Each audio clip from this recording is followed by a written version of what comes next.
আসসালামু আলাইকুম। ওয়ালাইকুম আসসালাম। কেমন আছেন? আলহামদুলিল্লাহ ভালো। কি নিয়ে আসছেন? মুরগি নিয়ে আসছি। আমার তো মুরগি খেতে মন চাইতেছিল। তাই?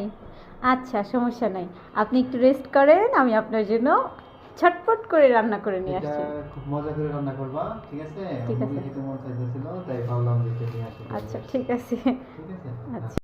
তো আমার প্রিয় মানুষটি মুরগি নিয়ে এসেছিল, বলেছিল মজাদার কিছু রান্না করে দেই। তো আমি ভাবলাম যে আলু দিয়ে মুরগি দিয়ে সুন্দর করে তরকারিটা রান্না করি, ঝোল রান্না করি। তো আপনারা দেখুন আর সাথেই থাকুন, আমি সব কিছু রেডি করে নিয়েছি। তো এখন চলে যাব মূল প্রসেসে।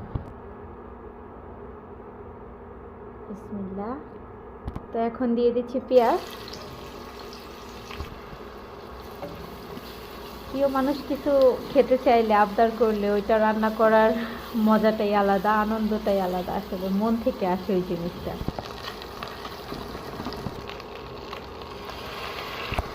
দেখুন আমার মশলাটাও কষানো হয়ে গেছে।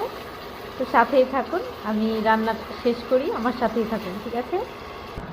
এই দেখুন ইতিমধ্যে আমি মাংসটা দিয়ে দিয়েছি, এখন ভালো করে কষিয়ে নিব।